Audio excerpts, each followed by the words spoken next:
I was driving home to get Kaylee from daycare. And the last thing I remember is I was driving and I had the consciousness still to know that, man, I'm in trouble. I gotta pull over, I gotta get somewhere where I can stop this car. But I unfortunately didn't make it.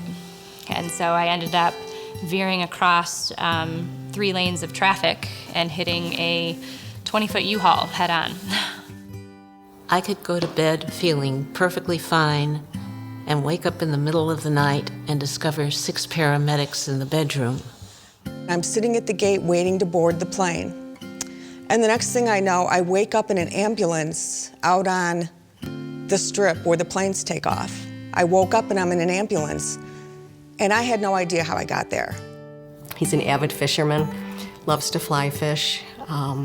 He cannot go out on his kayak without a life jacket that will automatically inflate, keep his head up if he does lose consciousness and were to go into the water.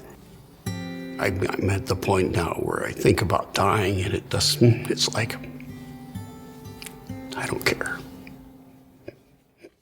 I was standing in my teenage daughter's bedroom, my 15-year-old daughter's bedroom. She was in bed in front of me, and I couldn't get her to wake up.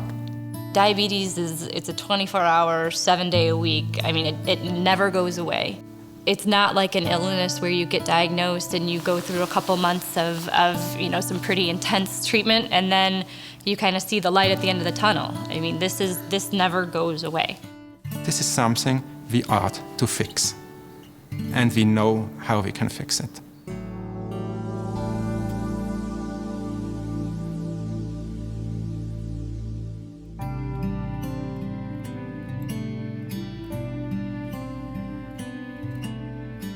We have the science, we have the team together.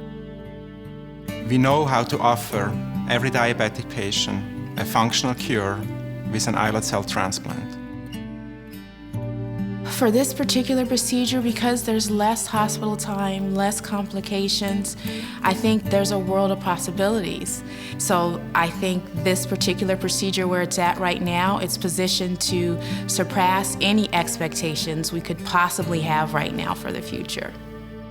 Waiting for this transplant is hard. I've been on the wait list for 5 years. I've been on the top of the wait list for quite a few years. They have the difficulty with the match. It's really hard because I think the longer I wait, the sicker I get, and I might not qualify for the transplant at some point, or something could happen to me before I get the transplant. I could get too sick, or I could die, or I don't know. So hopefully soon, hopefully soon. And with your support, we can save lives and let them live.